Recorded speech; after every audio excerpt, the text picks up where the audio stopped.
Meet James. James was placed in foster care when he was 1 year old. For the next 18 years, he was in and out of neglectful and abusive foster homes. One day, when he was playing outside with one of his black friends, his racist foster father beat James, drug him outside, clasped a dog collar around his neck, and cuffed his hand to a Confederate flag rail in front of a doghouse. He left James outside overnight in the cold of the December with no clothes. James said that, quote, "Sometimes the people that are supposed to love you are the ones that hurt you the most," unquote. Meet Melissa. Melissa was placed into foster care when she was 2 years old. She was in and out of foster homes and her biological family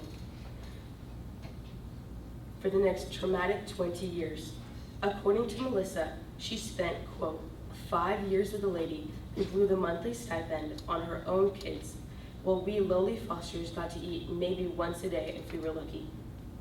But she was very generous with the beatings, which often bordered on torture.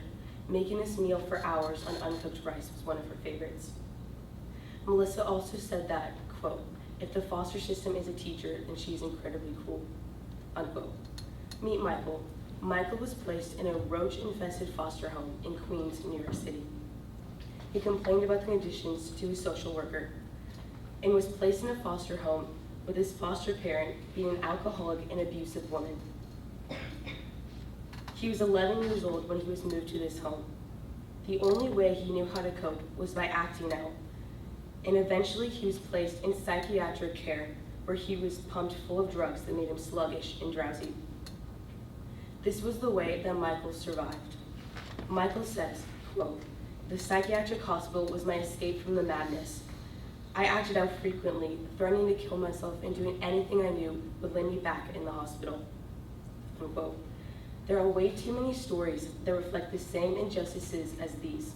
There are many great foster parents, but the amount of harmful situations greatly outweigh the good ones. There are approximately 400,000 children in some form of foster care in the US right now. Foster care began in the 1500s from the English Poor Laws. In the early 20th century, local agencies began paying foster families and monitoring foster homes. Foster care children are just as valuable as children with homes and families. They desperately need someone who actually cares about where they go, how they can survive, and ultimately thrive in society. According to the Oxford Dictionary, the definition of foster care is, quote, "temporary custody or guardianship for children of no parents or other relatives that can look after them," unquote. Foster care does not provide the right amount of care and protection for the child. There are also too many cases of children aging out without ever having a real family or a foster family. Children struggle with a lot of mental problems while they are in foster care and after they have left the system. After leaving foster care, foster children have a higher rate of homelessness, unemployment, early pregnancies, and incarceration. According to UNICEF, in the entire world, there are about 2.7 million children in some form of foster care. The government must do something to fix this overwhelming problem for innocent children. The three primary ways the foster care system is failing children are neglect to care for mental health, the instability of the housing system, and the unnoticed abuse that can occur. And because of this, people should choose adoption or becoming foster parents over other means when unable to have children. Foster care neglects care for children's mental health. In the US alone, out of the 400,000 kids in foster care, about 80% of them suffer from some serious mental issues. According to the foster care mental health statistics, quote, "The rate of post-traumatic stress disorder is 21.5% among foster care alumni. That's higher than the rate of PTSD among American war veterans," unquote. This mental health problem is due to many different factors. One factor is the lack of trained professionals of mental health in the foster care system. The people who are supposed to lead and raise the children are not equipped to recognize a mental health crisis when it happens. They are unable to recognize the disorders.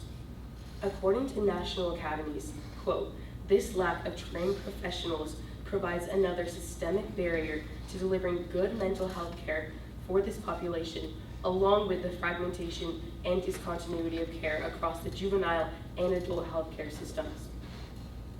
Having trained professionals who are equipped for the individual child is essential in caring for mental health. Another contributing factor is the inconsistent screening of foster homes. When foster homes are screened inconsistently, some homes are barely looked at while others are completely tested and examined. Poor screening of foster homes causes children to be placed in a home that is not suited to them or not the right fit, causing the movement of homes or poor treatment of the child. Being inadequately placed is a major cause of mental instability and an abundance of stress and pain.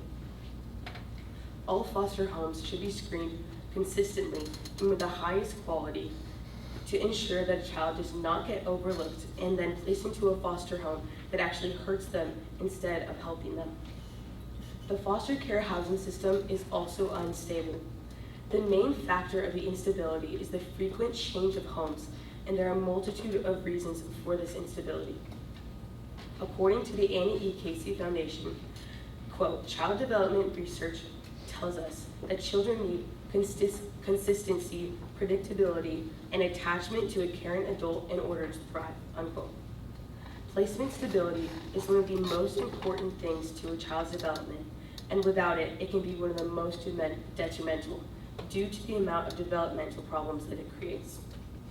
The Annie E. Casey Foundation claims that multiple placements have also been found to lead to delayed permanency, academic difficulties, and challenges developing meaningful attachments.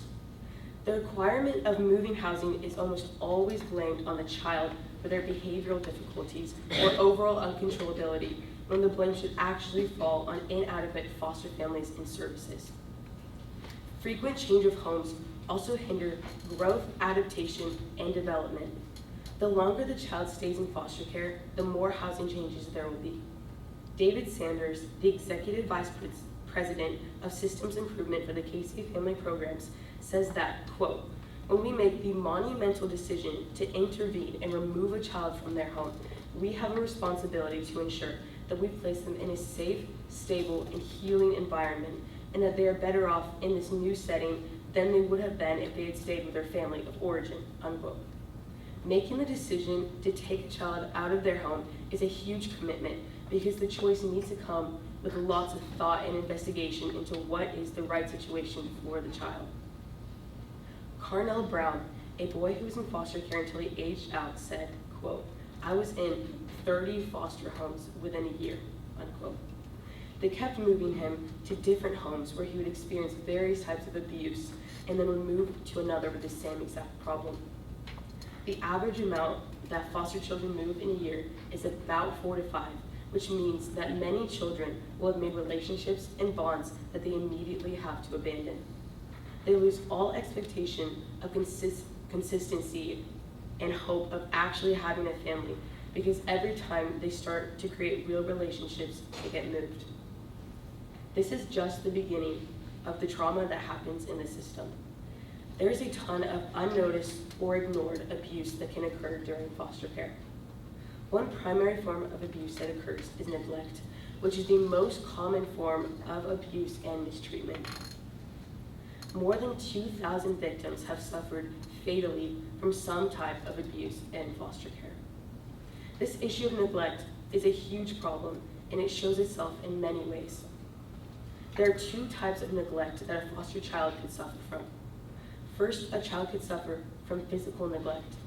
According to Fuller Law, a foster home abuse law firm, this type of physical abuse could result in the child having to face, quote, unsafe living conditions and inadequate supervision, unquote. Second, a child could suffer from emotional neglect.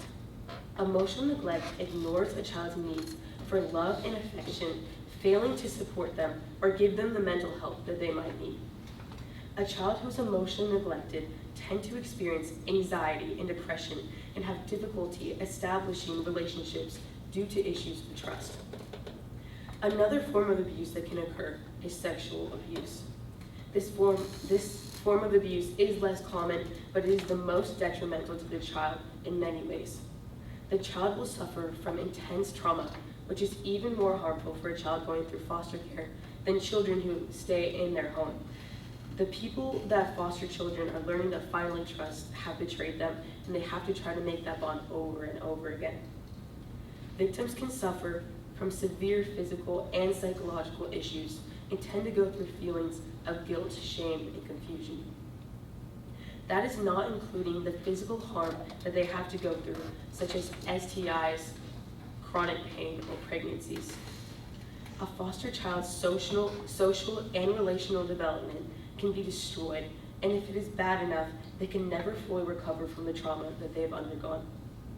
According to Fuller law, beyond pain, children who are physically abused in a foster home may live in constant fear, face chronic stress and anxiety, and have difficulty concentrating or thriving in social and academic settings. 2 in 3 cases of abuse are never brought to light. According to the Illinois Department of Children and Family Services, the data that they obtained and analyzed shows that 9 out of every 10 abuse or neglect allegations get closed by the Child Welfare Agency as unfounded. For example, David Daniels was born a drug baby, and he was in foster care from birth. He returned home when he was 5 because his parents were deemed drug-free, which revealed to be a false judgment. For years, he was abused by his father and neglected by his mother. He would go days without bathing and would not be able to attend school because of how bad his bruising was. When he was 11 years old, he ran away from home and went to the police for help. They returned him back home, thinking he was just a troubled child, and upon his return, he was viciously beaten by his father. The next day, a caseworker decided to investigate, and David was put back into foster care. David said, quote, "I might as well have stayed at home. For the next few years, I lived in a series of violent foster homes," unquote. He was abused by the foster parents and by the biological kids. He was manipulated by his foster parents and told that if he tried to tell anyone, nobody would believe him.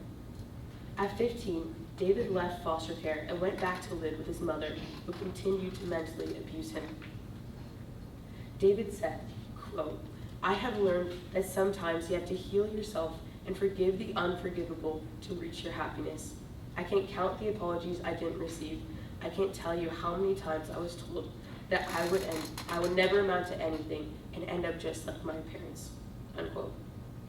This is a devastating story and one that should never have to be told. James McIntyre, a boy who was in foster care and now heads the Foster Care Alumni Association, said that the department has a history of not believing the kids. Quote, "I was abused, physical abuse. I was sexually abused. I was neglected. I was starved," unquote.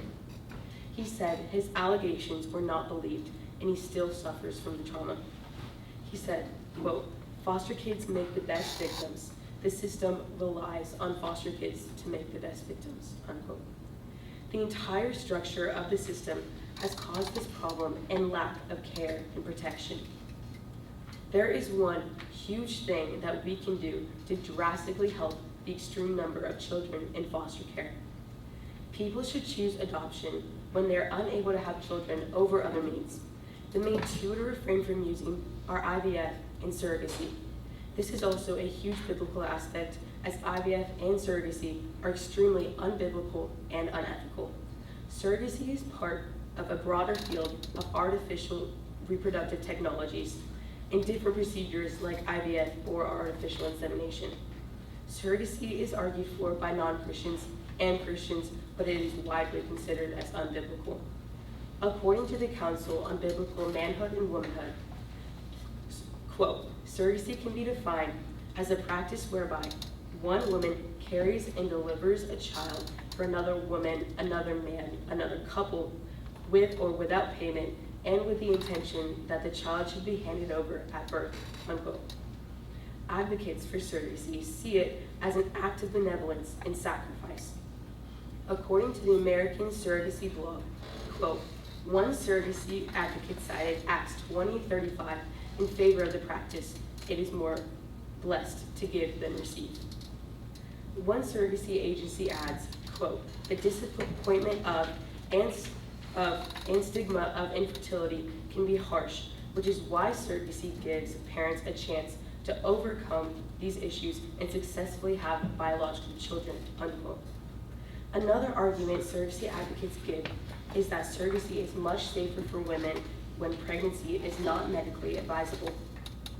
In some cases, a woman's life can be in danger if she becomes pregnant, so statistically, it is much safer for a healthy surrogate to bear the child.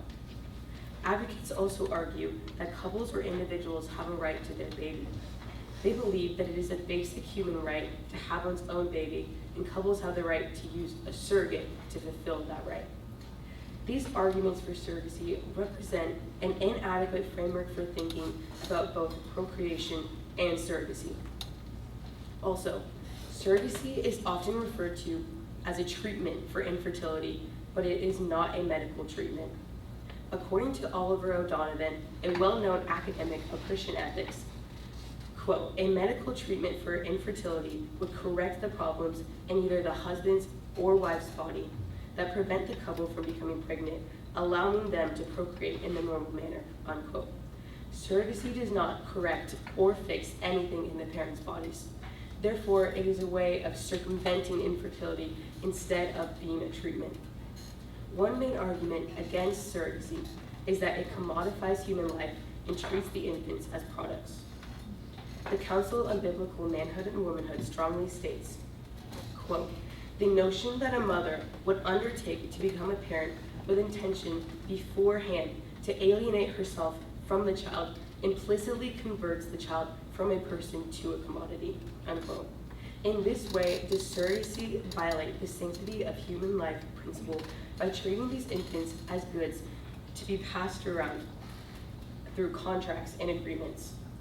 According to the Gospel Coalition, quote, surrogacy dehumanizes the surrogate mother and the child as they become means of achieving the desires of the intended parents, unquote. The treatment of these children as products in surrogacy is directly linked to the process of IVF. IVF is the process of taking eggs out of a woman's ovaries and fertilizing them with sperm in a lab.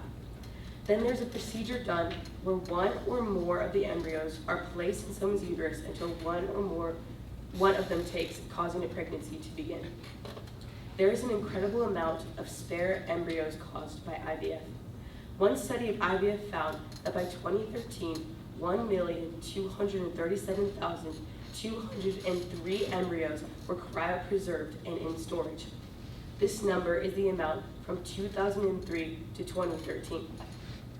In the year 2025 alone, there were 600,000 to 1.8 million embryos that were cryopreserved and stored in the US. These are just the ones stored, and there are thousands that are thrown away. According to Live Hospital, quote, this method is key in reproductive technology, making it possible to use embryos for later use, unquote. An extreme amount of these embryos are abandoned by the parents, thawed, and thrown away. This practice of IVF directly opposes the principle of the sanctity of human life.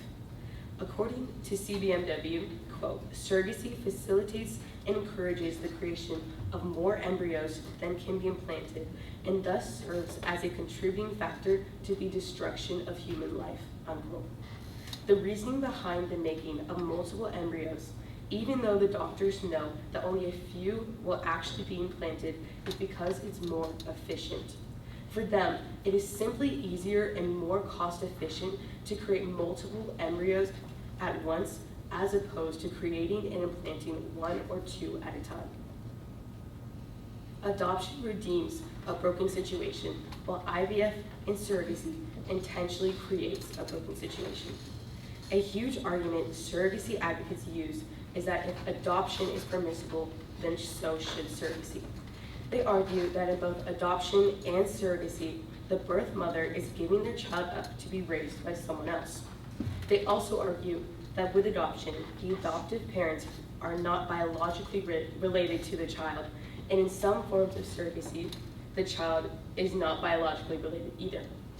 They argue that adoption also separates children from their biological parents. Surrogacy is not like adoption. First, adoption is salvaging a bad situation. With adoption, children are almost always already born into a circumstance where their biological parents won't be able to take care of them. Adoption is good when the child actually needs a safe, caring parent, not merely because a couple wants a child. Because of IVF, the incredible amount of embryos in the US right now will remain frozen until parents decide to stop paying the storage fee and thousands more are added to the number.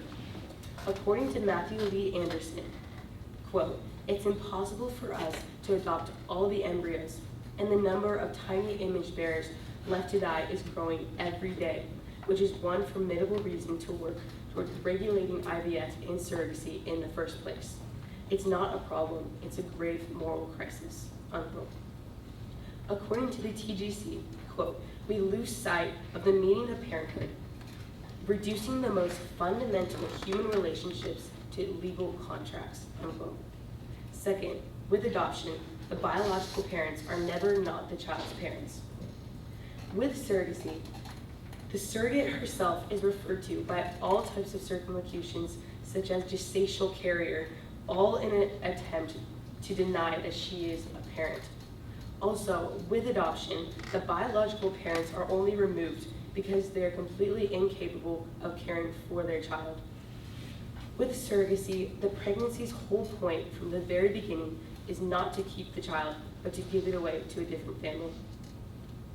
Even though foster care is meant to be a temporary safety net for children, for many it has become faulty. Instead of catching them and keeping them safe, they have fallen straight through the holes and hit the concrete underneath, which is the very trauma that they were supposed to have escaped from. The foster care system has proven to be flawed and neglectful, more often than not causing an extreme amount of harm than help. Adoption provides a stable and permanent home for these innocent children and ultimately provides children with a loving family and relationships they deserve to have but lost when their biological parents failed them. Children should not have to prove that they deserve a family, and it is not possible to change the neglect and pain that they have had to go through. But it is possible to be the reason that they never feel this kind of abandonment ever again.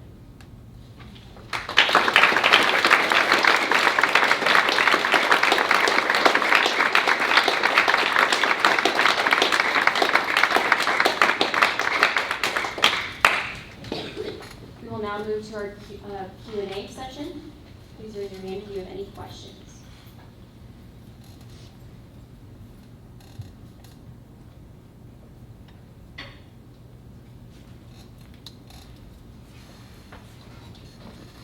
Very excellent, thank you.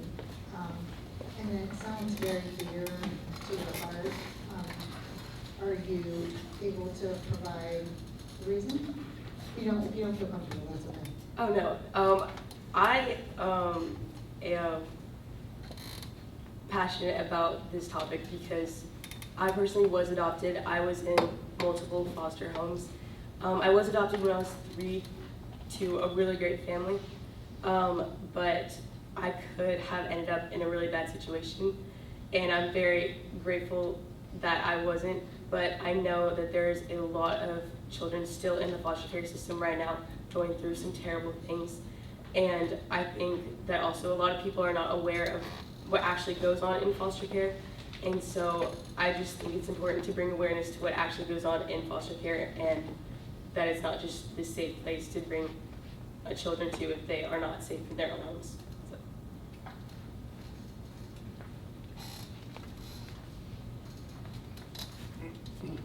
One of the reasons this bridge into adoption is difficult is parental rights are very difficult to terminate.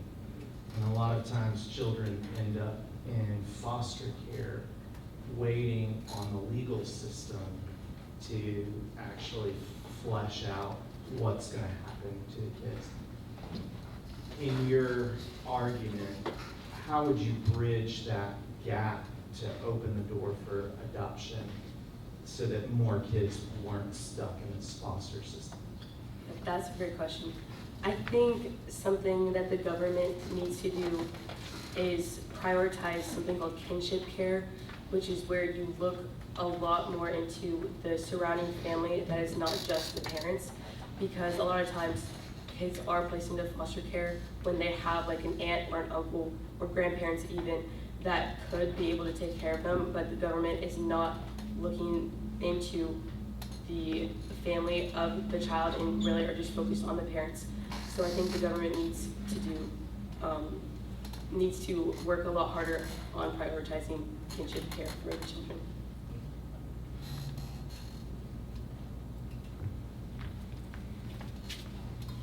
Hi, I have like kind of 3 questions rolled into one. One, as you like continue your journey, are you planning to do anything with this in the future? And then in your research, did you find out like how South Carolina compares to the rest of the country as far as foster care or programs to benefit them? Yes, so first, I probably will adopt or try to adopt at least. It's not something that I was really thinking that I would do early on, even though I was adopted, until I was really looking into it and realized how big of a problem that it actually is. And to your other question, I did not look a ton into South Carolina specifically, but I know for like foster care, you have to be 18, and then in other states, like in order to be a foster parent, you have to be 25. In other places, it's like 26, like the age varies. But I did not look into South Carolina specifically, but I know that's one thing that's different.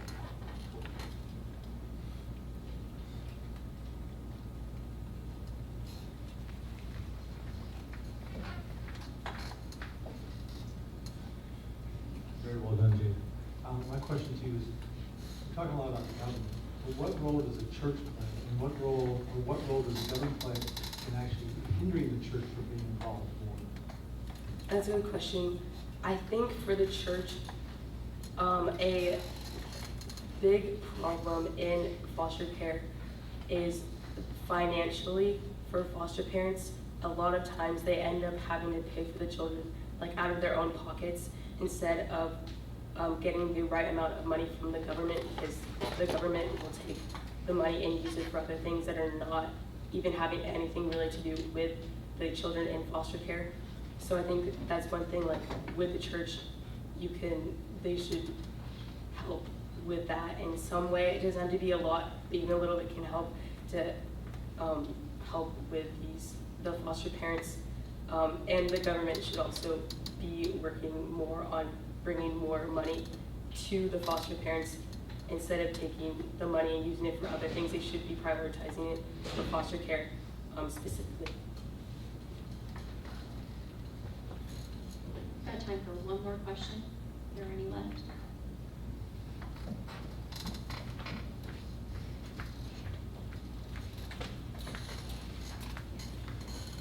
Hello. Have you ever seen in any media this portrayed correctly? Maybe like Annie or other stuff? You know? Portrayed correctly, Like how you described it. Less romanticized, maybe. I have not seen that like personally. I have not looked into that a ton. Do you mean like see foster care in like good situations? More kind of like what you described it. I mean, Oh, yeah. less in good situations in media, like modern movies. I personally have not seen a ton of that.